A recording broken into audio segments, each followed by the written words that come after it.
Venerdì 21 giugno, buon inizio d'estate e buona giornata, buongiorno Sicilia, da Michele Cucuzza e da Angelo Gagliano. Oggi cercheremo di capire perché divide l'autonomia differenziata. Faremo un bilancio dei 50 anni della Caritas di Catania con il direttore Don Puglisi e poi vi ricordiamo che oggi parte a Trecastagni il Festival dei Vulcani, ma intanto il primo giorno d'estate fa subito sentire i suoi effetti con un'ondata di caldo che già da ieri avvolge la Sicilia, con temperature che nell'entroterra hanno sfiorato i 40 gradi. Oggi 8 città di tutta l'Italia hanno il bollino rosso, fra queste Palermo, con la protezione civile che ha diramato un'allerta per rischio incendi e ondate di calore, e poi bollino arancione invece per altre 10 città di tutta Italia, comprese Messina e Catania.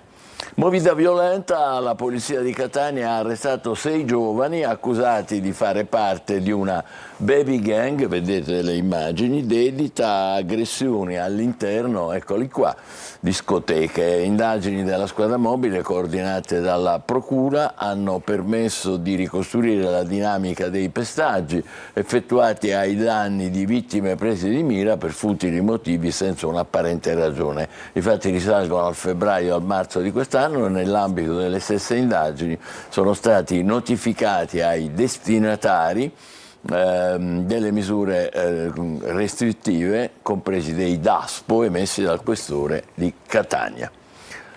Giornata infernale ieri a San Gregorio, dopo un vasto incendio poi domato ha lambito le abitazioni. Le fiamme si sono propagate sulla collinetta che sovrasta il raccordo dell'autostrada. Secondo alcuni testimoni, dietro al rogo ci sarebbe la mano di un piromane. Vediamo. Con l'arrivo del grande caldo, i piromani tornano in azione. Momenti di paura sulla collina di San Gregorio di Catania, dove un vasto incendio è scoppiato vicino ad alcune abitazioni. Le fiamme sono divampate in via Antonello da Messina, all'interno di un terreno privato in stato di abbandono, a ridosso di una casa in costruzione. Era passato da poco mezzogiorno quando alcuni testimoni che si trovavano nel cantiere hanno visto una panda rossa giungere sul posto e fuggire subito dopo che è stato appiccato il rogo. Le fiamme, come dicevamo, hanno lambito alcune villette. Fortunatamente non ci sono stati feriti, solo un grandissimo spavento. Poi ci sono persone che abitano qui da prima di me, da 30 anni, che abitano qui, una cosa del genere non si era mai verificata. E a causa di questi pazzi piromani, oggi ce la siamo visti brutta. Speriamo che non succeda più. I residenti hanno cercato di domare il fuoco con secchi pieni d'acqua e con delle cordine, come vediamo in queste immagini. Sul posto sono intervenuti i vigili del fuoco di Catania e 2 squadre provenienti da Acireale e Maletto. All'interno dell'area erano presenti rifiuti di vario genere che, prendendo fuoco, hanno formato una grossa colonna di fumo nero, visibile anche da diverse parti della città e dall'autostrada A18. Rallentamenti si sono verificati alla circolazione sul viale Mediterraneo, dove le fiamme si sono propagate fino al ciglio dell'arteria stradale. Paura anche nell'Ennese, dove un incendio di vaste proporzioni si è sviluppato in contrada Solazzo, nel territorio di Piazza Armerina. Sul posto, vigili del fuoco e un elicottero della Forestale. In Libia mi hanno spaccato le ossa perché non avevo i soldi per la traversata. È la testimonianza shock di Mohamed Kabba. Nella giornata mondiale del rifugiato ieri la comunità di Sant'Egidio ha chiesto di non restare indifferenti davanti ai drammi dei migranti. L'appello di Sant'Egidio è: le persone in mare vanno salvate, chi fugge lo fa per disperazione, non per altri motivi. In Libia non avevo i soldi per attraversare il mare con la barca, quindi ogni giorno ero in carcere, quindi mi hanno picchiato sempre e quindi mi hanno spezzato il polso e la gamba. Le ossa rotte per arrivare in Europa. Il racconto di Mohamed, partito dalla Sierra Leone ed oggi integrato in Italia con lavoro di cameriere a Catania, tiene viva ancora una speranza per chi affronta il Mediterraneo per scappare da guerre e carestie. Lavoro, pago le tasse, ho un contratto full time. Cosa fai? faccio cameriere. C'è chi invece in Italia non arriva e trova la morte, triste epilogo dei cosiddetti viaggi della speranza, basti pensare a Lampedusa e Roccella Ionica. 800 vittime da gennaio ad oggi, 66.000 dal 1990, per poi raggiungere l'Europa e finire sui campi dove il caporalato uccide la dignità, per non parlare della piaga della prostituzione. In occasione della giornata mondiale del rifugiato, la comunità di Sant'Egidio rompe silenzio e indifferenza. L'uomo in mare va salvato, ma soprattutto i tragici fatti che abbiamo visto al largo delle coste calabresi dimostrano che molti di quelli che fuggono avrebbero diritto a stare in Italia. Molti ad esempio erano siriani, che è una guerra dimenticata. Allora bisogna aumentare le vie d'accesso legali in Italia e favorire anche coloro che hanno diritto per evitare morti in mare e ricreare questa rete tra chi accoglie e chi è accolto. La Chiesa accoglie e raccoglie anche le paure di chi arriva in Italia e finisce nei posti sbagliati. E quella del caporalato, come anche altre esperienze, purtroppo sono delle piaghe esistenti. Ci sono anche altri tipi di sfruttamento, anche di carattere per esempio sessuale, quindi i giri di prostituzione che purtroppo si consumano davanti agli occhi delle persone, ma agli occhi di una società che sembra stare in silenzio. Parola d'ordine: accoglienza e integrazione. Solo così si potranno raccontare altre storie a lieto fine, come quella di Mohamed Kabba. Adesso diamo un'occhiata ai giornali, ai quotidiani con il nostro Angelo Gagliano. Cominciamo stamattina con il giornale di Sicilia. In primo piano c'è la sanità in Sicilia, le liste d'attesa sì alle cliniche. La regione accoglie la ciambella di salvataggio che è stata lanciata dalle strutture private purché sia a costo zero. L'assessore Volo: aiuto importante ma mancano medici, non posti letto. Fra ricoveri e analisi in ospedale ed ASP sono accumulati ormai ritardi fino a 4 anni. Le opposizioni: aspettiamo fatti e non proclami. Questo è quello che scrive il giornale di Sicilia questa mattina, che poi è sempre sul tema per il civico. Il manager Messina: più turni in sala operatoria, straordinari e concorsi, e a Villa Sofia alcune prestazioni sono state affidate all'esterno. Ieri c'è stata la manifestazione di cui ci siamo occupati proprio per salvare la sanità pubblica. Così finisce il servizio pubblico, dicono i sindacati, presenti anche infermieri e personale specializzato, servono delle risorse. Poi sempre a Palermo restiamo con il piano antibuche, l'estate Colabrodo, partiti i lavori in via Monte Pellegrino.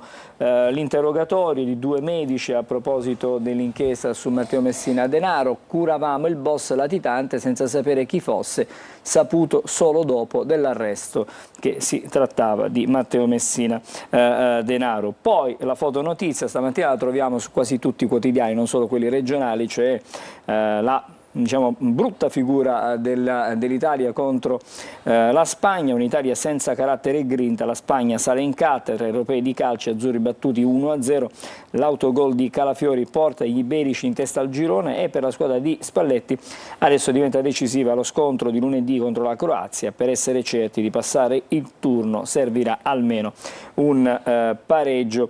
E poi lasciamo il giornale di Sicilia per andare sulla Sicilia di Catania, perché vedete si parla ancora della crisi idrica. Il tavolo alla regione, c'è un SOS ai sindaci: piscine e giardini nel mirino, solita pezza contro la sete. Poi ancora poliziotti aggrediti in strada dalle donne del quartiere, stavolta siamo a Catania, è avvenuto durante un controllo di polizia. Mentre invece sui fatti nazionali il fronte del sud anti-autonomia, continua lo scontro per Occhiuto, un errore ma Schifani non concorda, Musumeci basta piangere. L'allarme c'è anche dell'Inps: entro il 2032 rischia un rosso di 45 miliardi. E ancora sempre a proposito di notizia dalla prima pagina: cambia il concordato preventivo, niente sanzioni a chi ammette violazioni nei confronti del fisco. E poi anche qui foto notizia, leggiamo insieme: ridimensionati l'Italia subisce la prima sconfitta del suo europeo, la Spagna ci dà una lezione di calcio, vince grazie ad un autogol di Calafiori. Altre notizie anche che riguardano la città di Catania, il Summer Fest accende Catania alla Villa Bellini, grandi concerti per un pubblico trasversale. Questa è la prima pagina, approfondiamo qualcune delle notizie che stiamo per l'appunto leggendo. La crisi idrica ed il turismo, Schifani e Guardingo, e vuole dettagli report. E poi vorrei dettagliati report, una città che diventa capitale della cultura costretta alla lunga attesa dell'acqua, i soldi ci sono, basta spenderli, questa insomma è la situazione. Intanto c'è stato un vertice a Caltanissetta per agricoltori e commercianti alla ricerca di nuove fonti di approvvigionamento, insomma la sete si fa sentire. E quali sono le proposte, quali possono essere le soluzioni? No sprechi per piscine e giardini. Il Codacons chiede ai sindaci di firmare ordinanza di emergenza, scontro aperto tra l'ANBI e il segretario dell'autorità di bilancio sull'utilizzo dei pozzi. E leggiamo ancora il paradosso nell'Agrigentino, 2 comuni vicini ma distribuzione differente, quello che accade in 2 comuni dell'Agrigentino. E adesso vediamo invece le pagine interne che riguardano la città di Catania, perché a Palazzo degli Elefanti sono stati avviati i lavori di consolidamento sismico, partito il cantiere per 2,4 milioni, durata 24 mesi, il sindaco Trantino, importante risultato sotto il profilo della prevenzione. Poi ne parleremo fra un po', mezzo secolo d'amore e di servizi, la Caritas diocesana celebra i 50 anni e adesso vediamo invece la prima pagina della Gazzetta del Sud. Il turismo unisce Messina e Reggio, l'aeroporto al centro del progetto per coinvolgere i viaggiatori stranieri. È stato presentato un protocollo di intesa per promuovere l'intera area e anche le attrazioni delle 2 città, mentre invece, come potete vedere, si parla anche di autonomia differenziata difesa da Musumeci. Al sud crepe nella maggioranza, appello del Movimento 5 Stelle a Mattarella affinché non firmi la riforma. Altre notizie ci portano invece ad una impresa che dovrebbe essere fatta e tentata nel mese di luglio. La Red Bull mette le ali sullo stretto, un funambolo estone su un filo per 3 km e 600 metri. Il tentativo, come detto, a luglio, la data verrà stabilita in base chiaramente alle condizioni meteo. Jan Rose comincerà su un cavo, camminerà su un lago, un cavo che sarà largo meno di 2 centimetri ed un'altezza di circa 230 metri. La partenza da Villa, il tempo stimato per realizzare l'impresa è di circa 3 ore, quindi percorrerà, vedete anche questo schema che viene proposto, 3.600 metri da percorrere, Villa San Giovanni da una parte, chiaramente dall'altra parte c'è Messina, insomma una impresa che verrà tentata il prossimo mese di luglio. C'è bufera in Vaticano, stamattina la notizia si ritrova su un po' tutti i quotidiani, l'ex nunzio apostolico Carlo Maria Viganò è accusato di scisma, il Dicastero per la dottrina della fede ha convocato l'ex nunzio vaticano negli Stati Uniti, il Monsignor Carlo Viganò, che è accusato di delitto di scisma e vedremo a cosa porterà questa convocazione, una sorta di processo. E ancora si parla di siccità, la siccità fa paura al turismo, è istituito un tavolo permanente alla Regione, si concentrerà sulla crisi idrica nell'Agrigentina, al centro della cabina di regia di ieri, nessuna emergenza per i centri dialisi, l'autorità di bacino smentisce l'ANBI, nessun prelievo dai pozzi contaminati, quindi questo è da escludere. Poi la sanità, ne abbiamo già parlato, la Regione apre ai privati, ma senza aumento di spesa. L'assessore Volo sta valutando l'offerta proprio delle cliniche private, insomma delle strutture sanitarie private per lo smaltimento delle liste di attesa, ma a condizione che tutto avvenga a costo zero. I manager intanto stanno lavorando a un piano di potenziamento, mancano però, dicono, medici ma non posti letto, questa è la situazione nel nostro paese. Sempre dal quotidiano di Messina, città di Messina, c'è la Gazzetta del Sud, droga a Barcellona, 12 condanne, rifornimenti lungo la zona tirrenica tra Messina, Palermo e Catania, lo spaccio tra Milazzo, Lipari, Gualtieri e Sicaminò, Santa Lucia del Mela e Merì. Insomma, chiuso a Messina il processo d'appello sulla maxi operazione della DDA del 2022. A Siracusa molestava dipendente, è stato arrestato un imprenditore. Questo per la Gazzetta del Sud. Adesso siamo invece a Repubblica Palermo e come vedete anche qui il tema dell'acqua è in primo piano. Acqua e investimenti, 20 anni di sprechi. I vari governi regionali hanno speso qualcosa come 2,5 miliardi contro la siccità. Schifani promette nuovi fondi, ma carenze infrastrutturali di personale rischiano di vanificarli. Il caso dei pozzi abusivi. E ancora, vedete sulla prima pagina il progetto curare la depressione anche con le visite al museo, cioè la cultura per aiutare a uscire dalla depressione. La polemica per quanto riguarda l'autonomia differenziata, nel mezzogiorno l'autonomia differenziata spacca Forza Italia, quindi lo stretto che separa la Sicilia dalla Calabria, i due governatori non sono esattamente in linea e d'accordo con questo progetto. Poi, prima di fermarci per questa mattina, diamo un'occhiata alle pagine interne e lo facciamo con gli invasi e con la siccità. Invasi e dissalatori sprecati, diciamo, dei soldi e acqua. Nell'ultimo ventennio i governi regionali hanno investito almeno 2,5 miliardi per l'emergenza siccità e Schifani adesso sta promettendo nuovi fondi, ma mancano le infrastrutture, ma soprattutto manca anche il personale. Ci fermiamo qui stamattina. Fra poco la rassegna stampa dei quotidiani nazionali, state con noi, buongiorno Sicilia, a più tardi.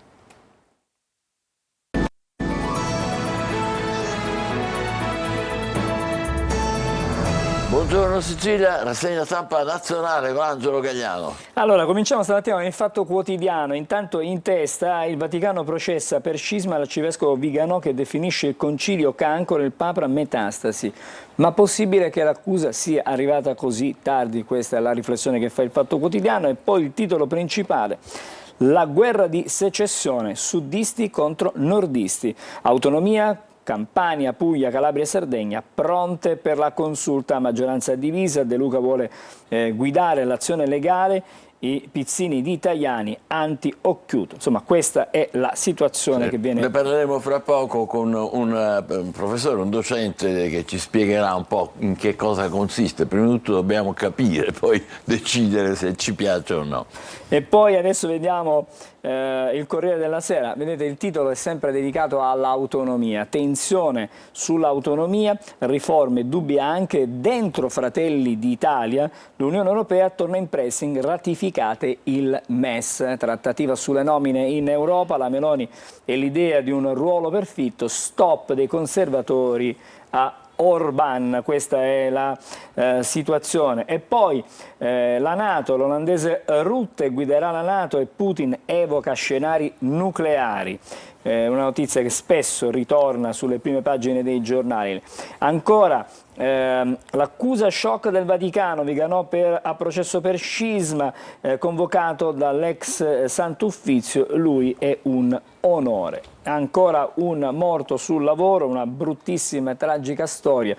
Un ragazzo di appena 18 anni a Lodi, morto sul lavoro. E come vedete questa foto è davvero emblematica, azzurri dominati, la Spagna è superiore, scrive questo il Corriere della Sera. Corriere che lasciamo per andare su Repubblica. Il titolo è dedicato proprio alla tragedia che continua, la tragedia delle morti bianche, il lavoro che uccide. Dopo la morte senza pietà di Satnan nella campagna di Latine, l'offesa del padrone se l'è cercata, ci ha rovinati tutti, ha detto il titolare dell'azienda dove lavorava. E a Lodi il dramma di un ragazzo, un 18enne, che amava i trattori, ha lasciato la scuola, è morto schiacciato.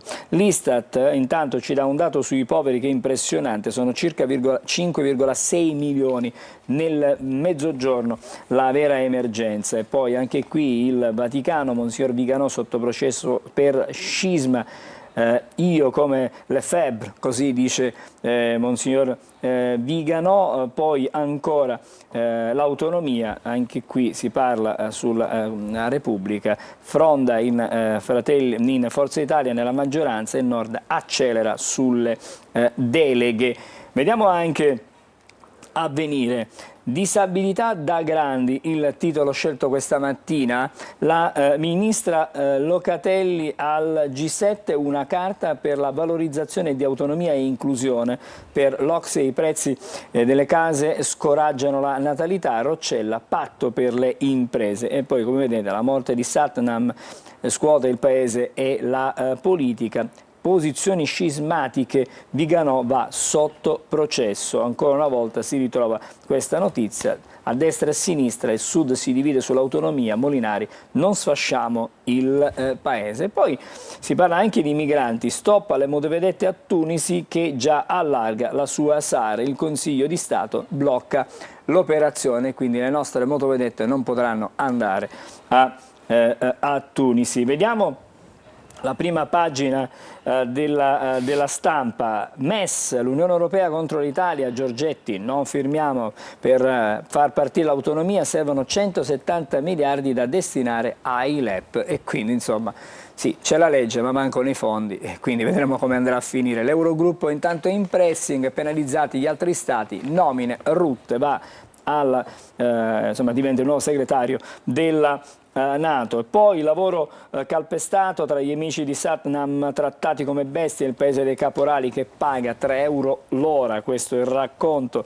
di quanto avviene. La maturità, quei nostri ragazzi che preferiscono l'immortale Platone ai blog senza futuro. Questo è la sintesi della seconda prova per il liceo classico, con una versione di greco con Platone che da tradurre. Attira di più dei blog. E pare che l'intelligenza artificiale abbia anche sbagliato, abbia toppato sulla traduzione. Per un detto sbagliano. Alla grande. E poi vediamo un po', questo è un titolo forte, punizione spagnola per la disfatta, insomma la sconfitta brutta, non tanto nel risultato, perché poi l'Italia non ha subito gol dagli spagnoli, ce lo siamo anche fatti, no? Il gol.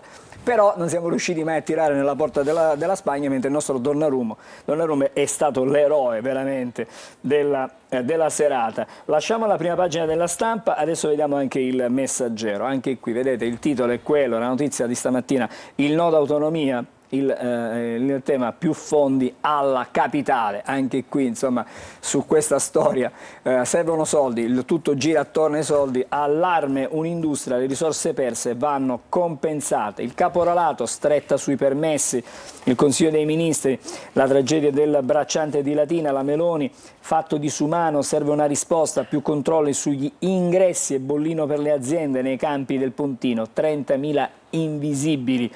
Ancora, anche qui, troppa Spagna per gli azzurri, si decide tutto con la Croazia, ripeto, basterebbe un pareggio. Navi russe davanti all'Italia, Haftar offre i porti a Putin, svolta dunque a Tobruk, questa è la situazione.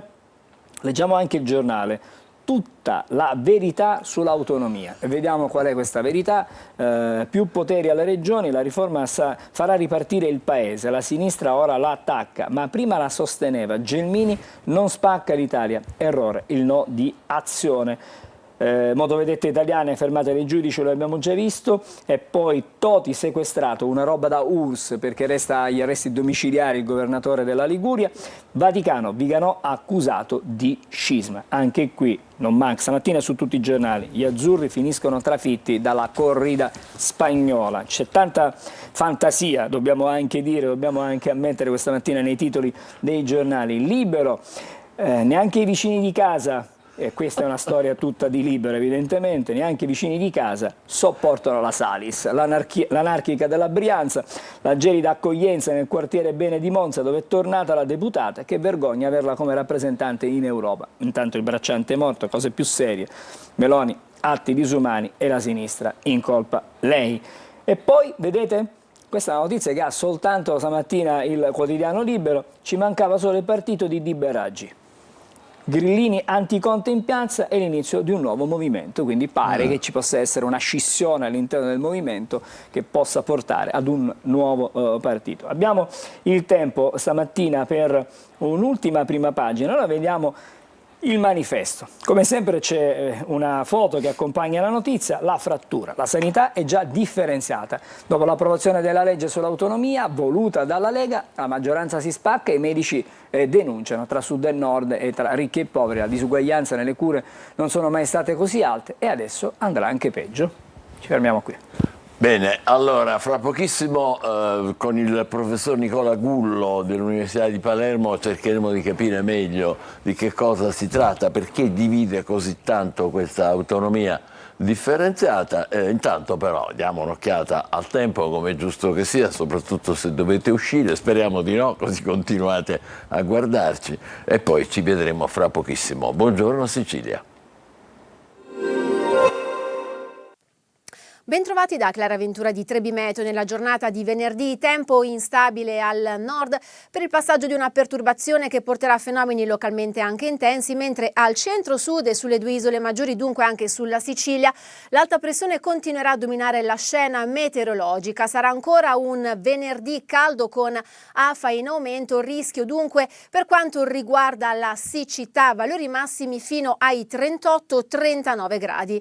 Per quanto riguarda poi la giornata di sabato non cambierà molto dal punto di vista climatico, avremo ancora un contesto anticiclonico con sole protagonista, cielo sereno o al più lievi velature di passaggio, valori massimi diurni che non subiranno particolari variazioni anche se in molte località saranno in diminuzione. Con questo è tutto, dettagli sull'app di Trebi Meteo.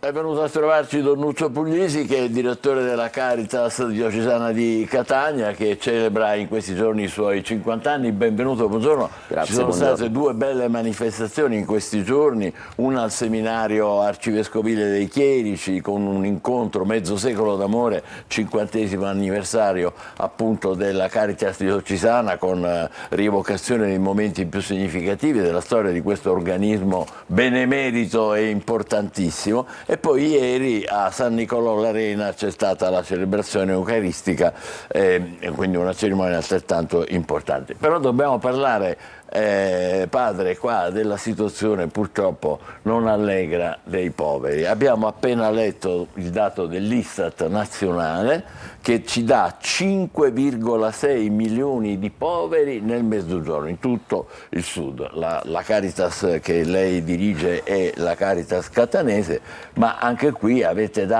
fornito lei stesso dei dati piuttosto tristi. Quasi 357.000 interventi in più al 31 dicembre del 2023 rispetto agli anni precedenti, e quindi significa la media di circa 32 interventi in più al giorno. Qui a Catania? A Catania, quindi solo a partire dai dati che abbiamo registrato noi e che chiaramente competono il nostro lavoro di tutti i giorni, 32 interventi in più al giorno, basta fare due conti, si capisce subito quale impiego di forze cioè che cosa mette in moto un'urgenza che si impenna in maniera così allarmante. A proposito di quello che diceva della sua presentazione, certo celebrare, festeggiare 50 anni di vita della Caritas fa riflettere, non è la festicciola semplicemente allegra. Abbracciando quelli che sono i sentimenti che stanno alla base del nostro lavoro, che sono chiaramente sentimenti pasquali, noi guardiamo a questi 50 anni con croce e risurrezione. Significa che da un lato siamo felici perché è da 50 anni che la nostra città attraverso questo organismo si mette al servizio degli ultimi, ma è altrettanto vero che è da 50 anni che questa città ha bisogno della Caritas per poter provvedere ai poveri, che aumentano sempre. E non è solo Catania, naturalmente, perché come dicevamo c'è un dato allarmante, oltre 5 milioni e mezzo in tutto il Mezzogiorno. Don Puglisi, le chiedo anzitutto una cosa: chi sono i poveri? Sono migranti soprattutto? Beh, se in un primo momento si pensava che i migranti costituissero la percentuale di maggioranza, possiamo dire, in realtà dall'ultimo report, almeno quello che noi abbiamo registrato qua come Caritas di Catania, abbiamo individuato un profilo piuttosto allarmante, sotto certi aspetti ancora impensabile, inimmaginabile, che riguarda proprio un cittadino italiano, padre, con figli, disoccupato, di circa un'età compresa tra i 25 e i 50 anni, quindi nella maggiore, diciamo, nella fascia di maggiore produttività sociale, invece dove si trova ad essere spesso disoccupato. Quindi praticamente la persona che abbiamo accanto tutti i giorni, molte persone che abbiamo accanto tutti i giorni rientrano, se ci facciamo caso, in questa fascia, in questa descrizione. Così con la vostra esperienza e con il vostro... Ecco, io potrei essere, a 46 anni, potrei essere perfettamente rispondente a questa caratteristica. Questo, padre, mi consenta, spezza luoghi comuni che sono diffusi a man bassa, e secondo nega anche quello che alcuni continuano a dire, che la povertà non c'è. Questa mattina, mentre venivo a Catania da Paternò, ascoltavo in macchina quella canzone di Cremonini, Kashmir, no? Dove lui a un certo punto dice: figlio di un mujahideen nato sotto il cielo del Kashmir, hai perso il paradiso, ma la vita è così, ma l'Europa è così, cerca il diavolo negli occhi degli altri. Hai capito? Cioè, noi tendiamo per un'ideologia forzata o per comodità o perché ci viene più facile fare così piuttosto che confrontarci con la realtà di tutti i giorni, a creare il problema in una zona geografica, in una zona che non esiste di fatto, perché la realtà dimostra altro. Queste sono parole che dovremmo registrare e ripetere tutti i giorni per veramente sfatare i luoghi comuni pietosi. Ma lasciamo stare adesso questo, parliamo invece delle vostre iniziative benemerite, in particolare dell'Help Center di Piazza Papa Giovanni XXIII. Sì, punto strategico alla stazione, punto strategico sia dal punto di vista urbano, ma sia anche perché l'Help Center costituisce, diciamo, il centro nevralgico di tutte le attività della Caritas. Innanzitutto la mensa, che si svolge ogni giorno, ogni pomeriggio alle 18:30, la domenica invece a mezzogiorno e 30, e c'è anche la messa la domenica per tutti gli assistiti.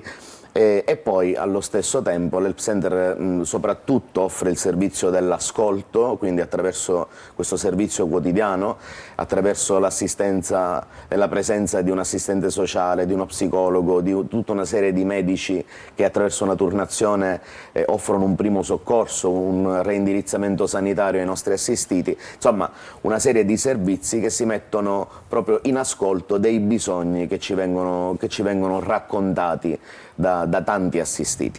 Poi dall'Help Center parte anche l'unità di strada che va a raggiungere ogni giorno i senza fissa dimora. Quello, io dico sempre, è un momento bellissimo perché i volontari e gli assistiti si trovano a scambiarsi, diciamo, il ruolo, nel senso è come essere accolti a casa di qualcuno. Questo mi è successo personalmente anni e anni fa. È come essere accolto a casa di qualcuno, tu vai lì perché volevi portare qualcosa, ma poi alla fine ti senti come chi ha portato i pasticcini a qualcuno che ti ha invitato a casa. Ti ha invitato a casa, è fantastico. Chi sono i volontari che fanno parte della Tutti, nel senso c'è proprio una trasversalità perfetta per descrivere l'entità dei nostri volontari, che certamente in buona percentuale sono cristiani, persone che vengono dalle parrocchie, dalle associazioni, dai movimenti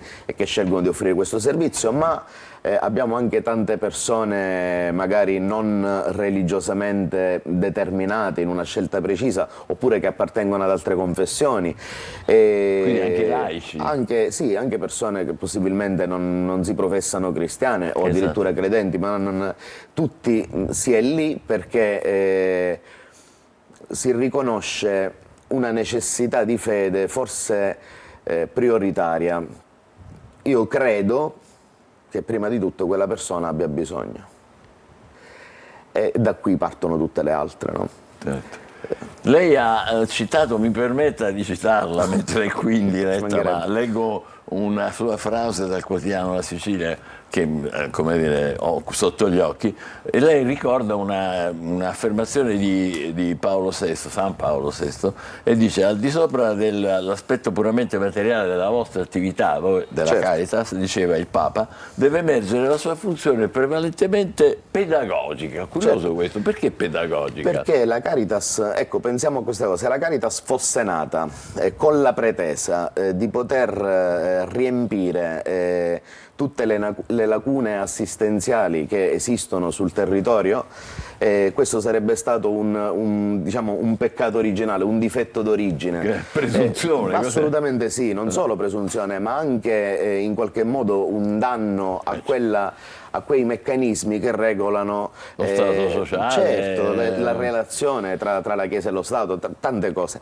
Allora la Caritas si prefigge innanzitutto questa attività pedagogica di formazione alla carità, che non significa solo insegnare all'altro o pensare di insegnare all'altro, di sensibilizzare l'altro all'attenzione verso il fratello, ma significa anche una formazione agli strumenti che ciascuno può già potenzialmente avere per utilizzarli tutti i giorni. Quindi sensibilizzazione delle parrocchie perché ciascuno in maniera capillare sul proprio territorio possa sovvenire ai bisogni che si presentano, possa in qualche modo arginarli, possa registrare i bisogni ma anche le risorse, che tante volte vengono messe da parte. Non bisogna soffermarsi solo sui problemi che abbiamo, bisogna cercare di mettere a fuoco quali sono le grandi risorse. Per esempio Catania.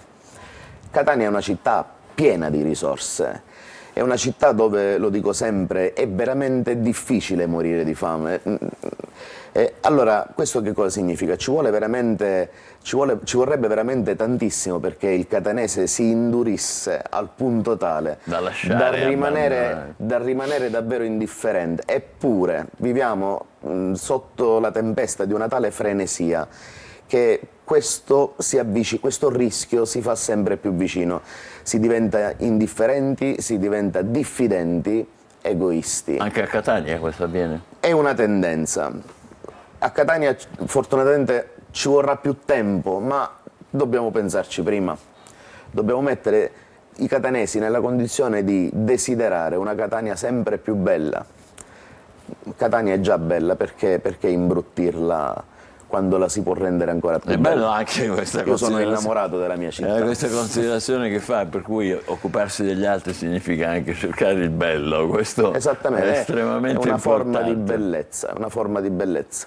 Beh, non possiamo che complimentarci naturalmente con Don Nuccio Puglisi e tutti i volontari della Caritas diocesana di Catania, ma di tutta la Caritas, certo, che celebrano in questi giorni 50 anni. Grazie per quello che fate. Speriamo davvero che Catania, ma poi tutto il sud in particolare, ma poi insomma l'intero paese possa, come dire, rifugire da questo pericolo di chiusura in se stessi e indifferenza. Speriamo soprattutto che in Italia ci si risvegli dalla convinzione per sua natura illusoria che chi sta bene potrà stare bene per sempre, no? Citando un'espressione biblica, ecco, il pericolo è accovacciato alla porta, che non vuole essere un presagio di sventura, ma semplicemente un atto prudenziale. Grande lucidità e grande saggezza, oltre che grande generosità. Grazie a Don Nuccio Puglisi e a tutti i volontari della Caritas che celebrano i 50 anni. Facciamo una breve pausa, adesso poi ci occuperemo d'altro. State con noi, buongiorno Sicilia.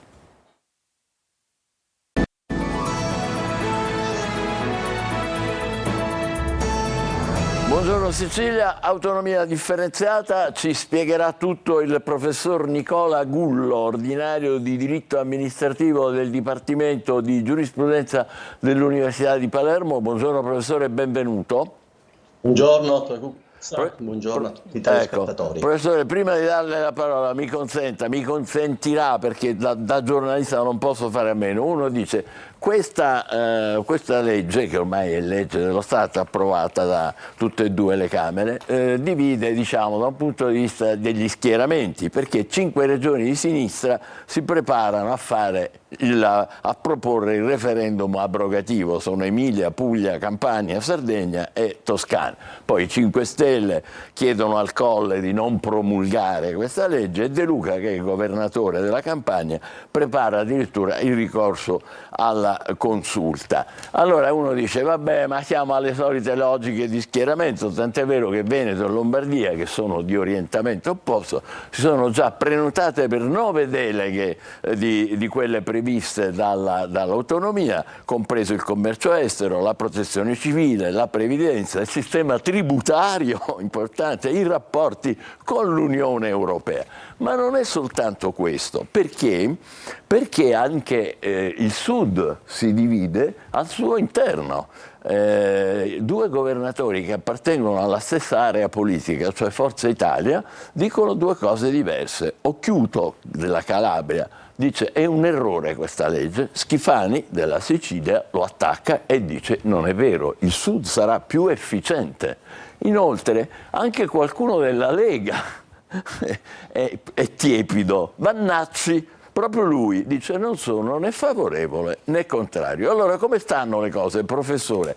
I 2 problemi che ci pare di capire sono fondamentalmente questi, vediamo se ci dai almeno un 18, professore. Il primo problema è la questione delle divisioni, cioè questo paese non sarà più unito, rischia di non essere più unito con queste autonomie. Secondo problema, per avere tutte queste autonomie che riguardano istruzione, sport, ambiente, energia, trasporti, cultura, commercio estero, ci vogliono i soldi. E abbiamo detto che, l'ha letto un momento fa Angelo Gagliano, mancano 170 miliardi per arrivare a che cosa? Ai LEP, cioè a quei livelli minimi essenziali di prestazione, altrimenti questa autonomia non si può esercitare, se non ci sono i soldi come fanno le regioni? Quindi ci sono 2 questioni: unità del paese che rischia di frammentarsi secondo le critiche, e soldi che ci vorrebbero ma che non ci sono per alcune regioni soprattutto, ma più in generale. A lei la parola, professor Gullo. Grazie. Innanzitutto devo fare una premessa importante. Questa legge appena approvata non incide immediatamente sui meccanismi di redistribuzione delle risorse, sugli equilibri istituzionali tra lo Stato e le regioni a statuto ordinario, sui rapporti anche tra le autonomie differenziate che sono tutelate attraverso leggi costituzionali e le autonomie diciamo ordinarie, perché si tratta di una legge che si propone di disciplinare la procedura in base alla quale dovrà essere conclusa l'intesa tra la regione interessata e lo Stato per il conferimento di queste ulteriori forme e condizioni particolari di autonomia, che sono previste e indicate in termini molto generici dall'articolo 113, comma 3 della Costituzione. E quindi si tratta ovviamente di definire un percorso procedurale, legislativo, istituzionale, che dovrebbe condurre ad un ampliamento della sfera di autonomia delle regioni a statuto ordinario sulla base del conferimento di nuove competenze legislative e amministrative e con l'attribuzione ovviamente anche delle relative risorse finanziarie.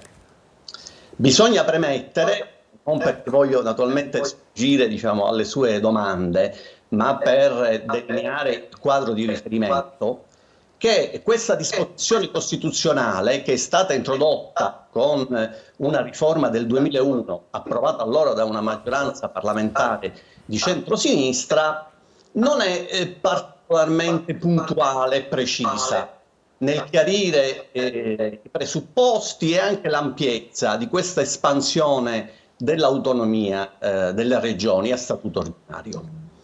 Detta alcune condizioni di base, precisa alcuni requisiti e poi affida alla conclusione di una intesa tra la regione interessata e lo Stato l'individuazione del nuovo livello di autonomia, che naturalmente si aggiunge già a quelle che sono, diciamo, le condizioni ordinarie previste attualmente dagli articoli 114 e seguenti, in particolar modo gli articoli 117 e 118 che riguardano le competenze legislative e quelle amministrative. Allora, qual è il punto, diciamo, controverso? Si tratta di capire quali potrebbero essere gli eventuali sviluppi, perché definizione dei contenuti ovviamente di questa nuova condizione di autonomia sarà affidata questa trattativa politica tra la regione interessata e il governo, che già è avvenuta in precedenza, perché ci sono alcuni schemi di intese che sono stati approvati, scritti dal primo governo Conte, poi successivamente rivisti dal secondo governo Conte. Quindi siamo di fronte, diciamo, a una possibile revisione e modificazione dell'assetto costituzionale che si baserà su questa negoziazione politica, che dovrebbe culminare nella sottoscrizione di un'intesa che poi dovrà essere approvata a maggioranza assoluta dei componenti da parte delle Camere. Ma professore, quelle preoccupazioni che le dicevo io e che sono poi espresse in forma molto critica sia dalle opposizioni che anche da alcuni settori del nostro Mezzogiorno, come le vede lei? Ma indubbiamente hanno un fondamento, perché il rischio è quello di creare una sorta di modello istituzionale molto diversificato, in cui ogni regione cerca di determinare il proprio campo di intervento, di acquisire nuove competenze che saranno sottratte allo Stato, al Parlamento se si tratta di competenze legislative, o all'amministrazione centrale dello Stato, e che dovrebbero consentire ovviamente queste regioni di poter dare una risposta più immediata ai bisogni della propria comunità territoriale di riferimento. Però siamo di fronte al rischio di una frammentazione notevole, innanzitutto del quadro giuridico, dell'assetto normativo generale dello Stato, con una più marcata quindi differenziazione tra i diversi ordinamenti regionali e la perdita anche di una legislazione uniforme per tutti i cittadini e che quindi sia applicabile anche in tutto il territorio nazionale.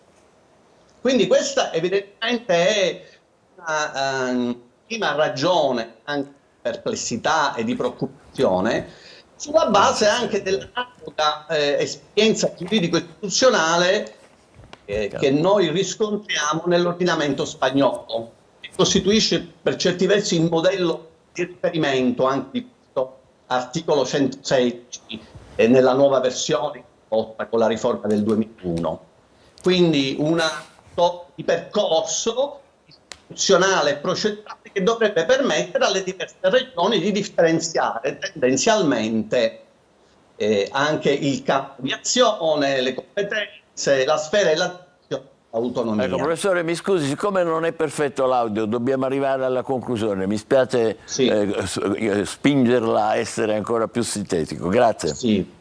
Sì. Allora, dal mio punto di vista, benché questa legge rispetto al disegno di legge originario presenti molti aspetti sicuramente positivi e di correzione anche nell'ottica di evitare squilibri territoriali per effetto anche dell'attribuzione di nuove competenze e di nuove risorse finanziarie alle regioni che desidereranno attuare, diciamo, applicare questo articolo 116 nel terzo comma, tuttavia c'è il rischio di una forte disomogeneità dal punto di vista generale, normativo, la perdita di una disciplina complessiva, generale, uniforme per tutti i cittadini italiani, e questo indubbiamente è un elemento di preoccupazione, perché potrebbe indebolire anche la tutela e la preservazione dei diritti fondamentali. Va bene. A questo si aggiunge anche un'altra preoccupazione, che non è semplice il reperimento, come voi avete detto, delle risorse necessarie.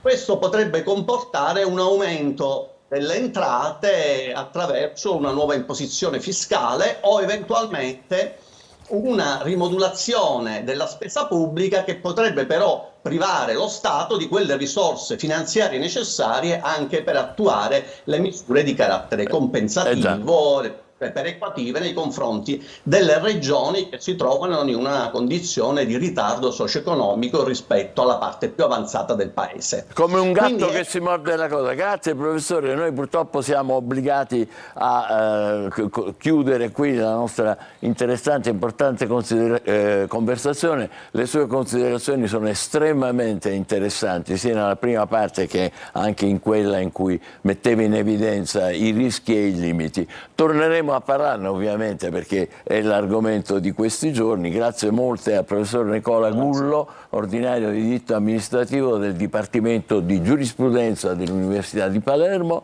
Noi adesso facciamo una pausa e, caro professore, ci occuperemo di vulcani, al Festival dei Vulcani, tanto per sottolineare il momento. No, scherzo, a Trecastagni c'è un'importante iniziativa. State con noi, buongiorno Sicilia.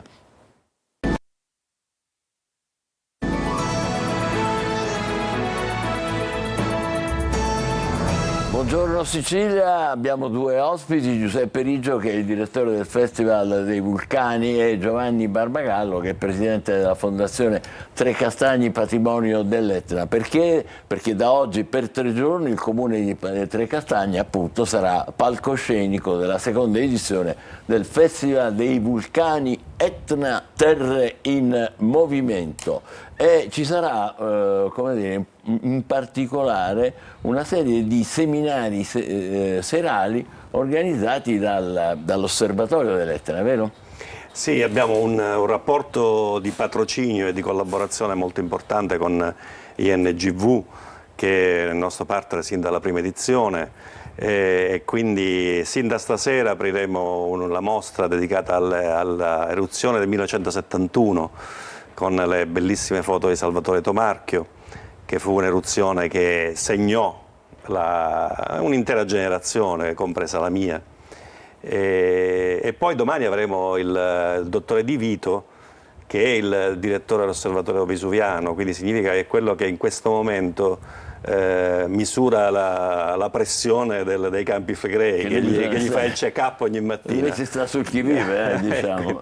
E quindi sarà il nostro ospite d'eccezione domani sera, sabato sera, al Festival dei Vulcani. E ci saranno poi una serie di esposizioni anche di luoghi dove i giovani, non solo i giovani, tutti gli interessati ovviamente possono osservare da vicino gli strumenti che usano quelli che fanno il monitoraggio, diciamo così, dei vulcani, è così? Sì, sono stati affidati laboratori soprattutto per bambini all'Istituto di Vulcanologia che istruisce, che promuove anche alcune attività concrete per i più giovani. Ma il mio compito, la manifestazione nel dettaglio la illustra il direttore, è quello di dire che questa fondazione Trecastagni Patrimonio dell'Etna nasce per promuovere e valorizzare il territorio. Ci sono alcuni versanti dell'Etna che non sono molto conosciuti, ad esempio da noi ci sono 3 vulcani spenti, Monte Gorna, Monte Ilice e Monte Santa Nicola, che sono delle risorse straordinarie dal punto di vista paesaggistico. Siamo riusciti noi ad esempio a far diventare Monte Ilice sito verghiano, proprio perché Storia di una capinera è nata su Monte Ilice. Le lettere di Marianna a Nino partono lì e inizia così, settembre e nessuno ne parla, nessuno se lo ricorda. Il nostro obiettivo è quello di avere una visione culturale e di fare manifestazioni che hanno il carattere della continuità.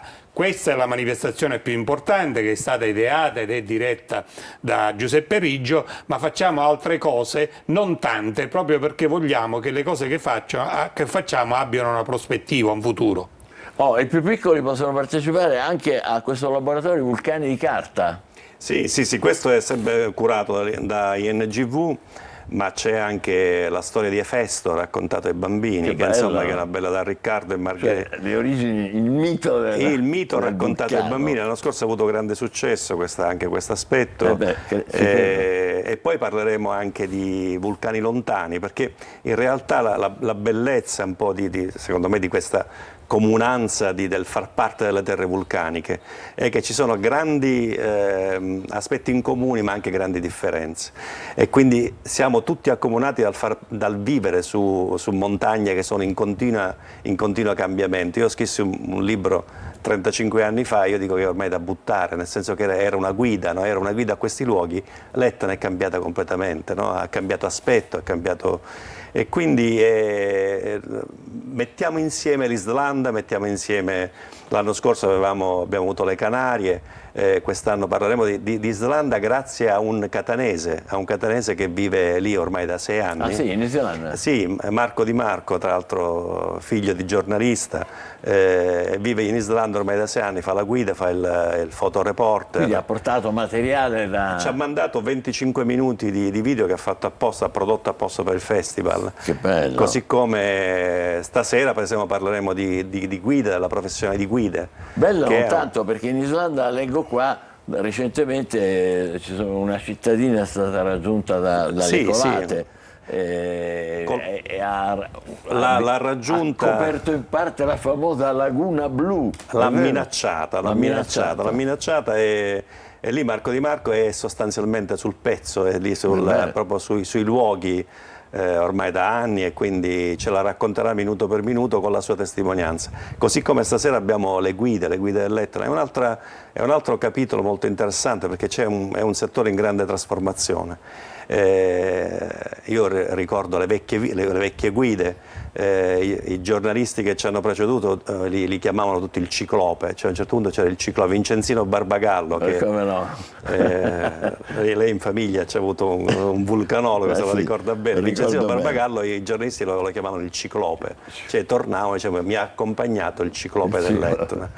Adesso è tutto cambiato, adesso è tutto cambiato, ci sono tantissimi giovani che si sono introdotti, anche a loro parleremo stasera con anche lì un contributo video, delle interviste, delle testimonianze, insomma c'è tanto materiale. Cambiata anche la formazione per loro, no? Per queste... Certo, è cambiata la formazione, è cambiato il mondo, adesso sono molti di più. Una volta il vulcanologo che veniva sull'Etna si rivolgeva alle guide per sapere com'era la situazione. Cioè, intanto parlava con le guide e poi adesso l'INGV tiene sotto controllo tutto con le strumenti estremamente sofisticati che ci sono adesso. Allora, Trecastagni come va in questo periodo?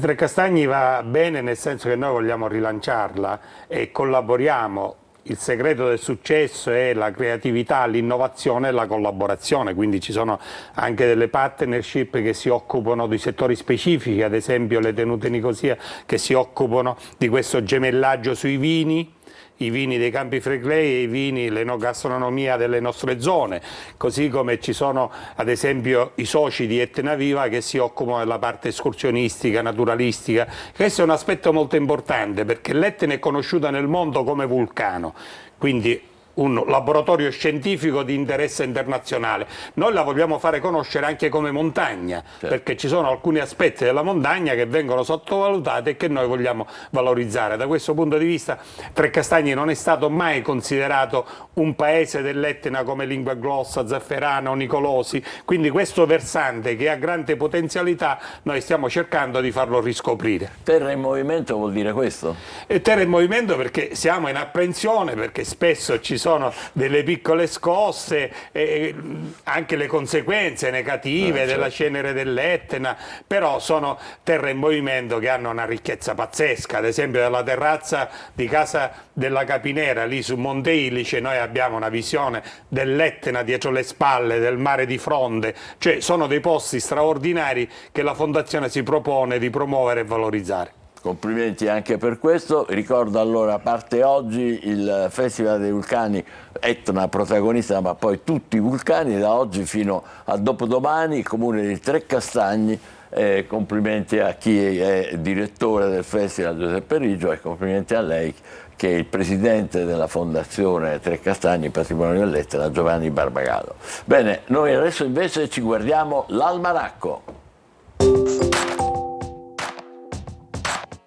L'Assemblea Generale delle Nazioni Unite nel 2014 ha dichiarato il 21 giugno Giornata Internazionale dello Yoga. Lo yoga è una delle più antiche pratiche dell'India e per influenza esercitata sulla sua storia e sul funzionamento della sua società, l'UNESCO l'ha inserita nella lista rappresentativa del patrimonio culturale immateriale dell'umanità, in quanto di fondamentale importanza per la ricchezza di conoscenze e la trasmissione delle stesse di generazione in generazione. Forse non tutti sanno che la bandiera della Sicilia è la quarta più antica al mondo. La triscele, più nota come trinacria, è l'antico simbolo della Sicilia e raffigura un essere con 3 gambe a rappresentare i 3 promontori più estremi dell'isola, mentre la testa della Gorgone rappresenta Medusa con i suoi serpenti. Le spighe vennero raggiunte dai Romani, sia come simbolo di fertilità, sia perché la Sicilia fu la prima provincia e granaio di Roma.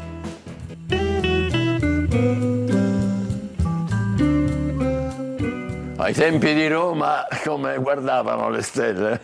Marco Amato lo saprà sicuramente, ci colleghiamo con lui che starà sorseggiando, infatti, eccolo qua, con una tazzina tardo-romanica, com'è? Buongiorno Sicilia. Ecco. Allora, dalla Rupe Tarpea era un ottimo punto d'osservazione per i romani per osservare il cielo. Un po' pericoloso comunque.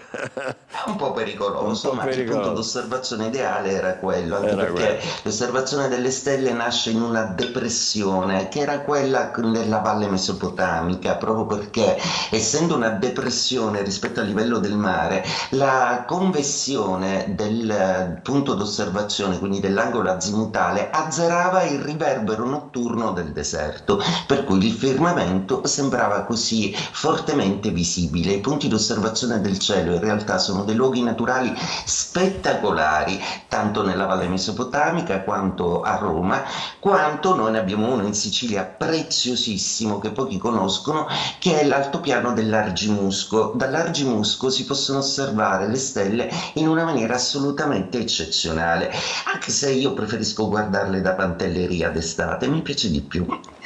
Allora ragazzi, come ogni venerdì diamo un po' le previsioni per questo weekend molto interessante. Dunque, il primo giorno d'estate, il primo weekend d'estate, cosa portano allora le stelle e la loro luminosità? Beh, intanto lo zodiaco ci informa che oggi Marte focoso e Mercurio curioso sono assolutamente in ottimi rapporti, quindi una buona sinergia tra istinto e ragione, quindi le azioni saranno mirate, decise, assolutamente risolute e risolutive, e questo vale per i segni di terra, Toro, Vergine e Capricorno, e per gli acqua, Cancro, Scorpione e Pesci, proprio perché l'aspetto di sestile positivo che si forma tra Marte in Toro e Mercurio in Cancro. Ma a riservare la sorpresa più grande questo weekend è la stupenda luna piena che si formerà in Capricorno, proprio perché il Sole è in Cancro e la Luna è in opposizione, si genera il fenomeno appunto della luna piena. Questa luna è importantissima, chiamata anche luna delle fragole, proprio perché è la luna della settimana della maturazione delle fragole, il che tende molto a creare un po' una contraddizione in termini, proprio perché il Sole in Cancro muore dalla voglia di abbracciare un'estate sentimentale, mentre la luna in Capricorno, la sua pienezza appunto, vuole razionalizzare un po' gli entusiasmi, quindi è un ottimo connubio per iniziare. Ancora una volta sono proprio i segni d'acqua e i segni di terra a trionfare. Questa luna però porta tanto anche agli altri, per esempio ai fuoco. Cosa vuole dire per Ariete, Leone e Sagittario? Per Ariete si presenta un weekend in cui si deve fare un po' un resume del passato e quindi capire come sentimentalmente e affettivamente ci si ritrova a questo punto evolutivo di oggi. A proposito di evoluzione, il Leone ne vorrebbe tanta, ma scalpita ancora come un leone in gabbia e non come una tigre, proprio perché non accadono quelle dinamiche che fortemente il Leone vorrebbe in questo momento della sua vita. Sagittario invece è assolutamente liberatoria, proprio perché c'è una luna di seconda casa, quindi potete concludere quell'affare o fare quei cambiamenti epocali, stagionali, economici e logistici che da mesi lo zodiaco vaticina, quindi è il momento giusto per prendere una decisione importante. Cosa fanno gli estrosi Aria, Gemelli, Bilancia e Acquario? I Gemelli vedono accadere tutta una serie di dinamiche nella loro seconda area, ed è una questione di punti di vista, ovvero rivedere un po' le cose secondo un punto di vista affettivo che riguarda anche il partner, anche gli altri, ma soprattutto credere fortemente che la loro valenza professionale e lavorativa possa essere un mezzo di autorealizzazione che presto troverà delle strade nuove.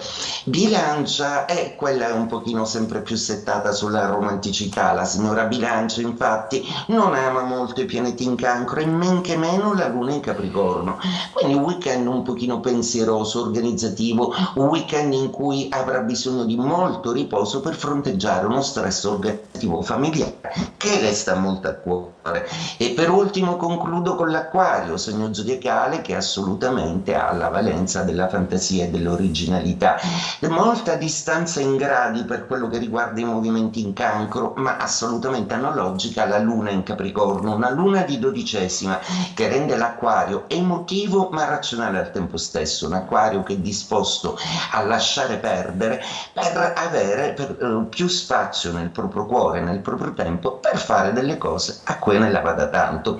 Ebbene, augurando uno splendido weekend ai segni di terra, Toro, Vergine e Capricorno, e altrettanto ai segni d'acqua che godono di un weekend fantastico, Cancro, Scorpione e Pesci, cari signori, vi auguro un bellissimo weekend.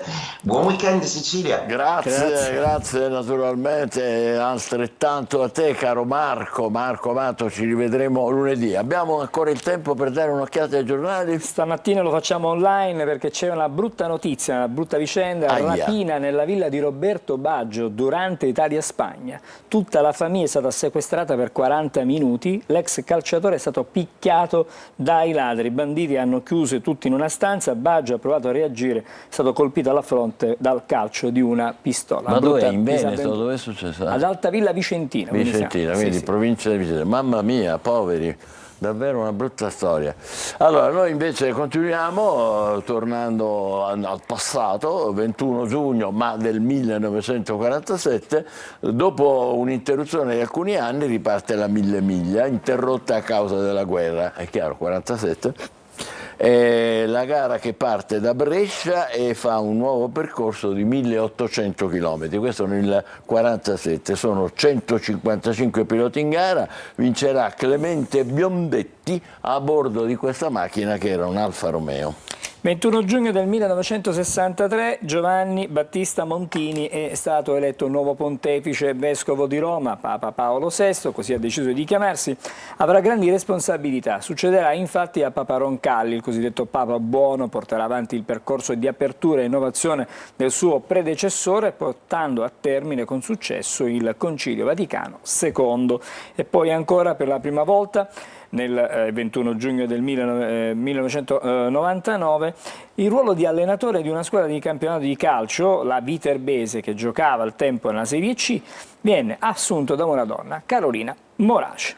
Adesso dovevo guardare quali sono la classifica degli uomini più ricchi, però qui si evolve in continuazione. Qui risulta ancora Bill Gates, che è il fondatore di Microsoft, ma non so se ancora detiene il primato. Comunque lì vedete alcuni ricconi, purtroppo c'è anche chi non c'è più come Silvio Berlusconi. Passiamo ad altro. 21 giugno del 2012, dopo oltre un anno e mezzo in mano ai pirati somali, Bruno Pellizzari è tornato libero. Il velista italo-sudafricano era stato rapito. Pellizzari è il 23° ostaggio italiano liberato negli ultimi 7 mesi.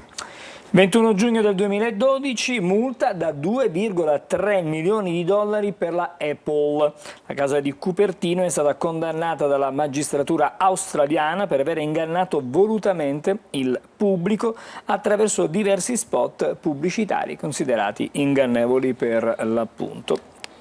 Ecco, dopodiché il 21 giugno del 2017 dei giornalisti, la geniale band romana che prende in giro la nostra categoria chiamandosi all'americana e poi giornalisti all'italiana, e lanciano questo singolo stupendo, Riccione, scritta dal grande Tommaso Paradiso, che rimanda a scenari degli anni 80 e 90, naturalmente ispirati a film come Sapore di mare, Baywatch, eccetera. Sonorità vintage che raccontano immagini e sensazioni di un'estate senza tempo con l'ironia tipicamente sua di Tommaso Paradiso. E con Riccione vi lasciamo, vi auguriamo buon weekend, buon inizio d'estate, buona giornata, buongiorno Sicilia, ci rivediamo lunedì.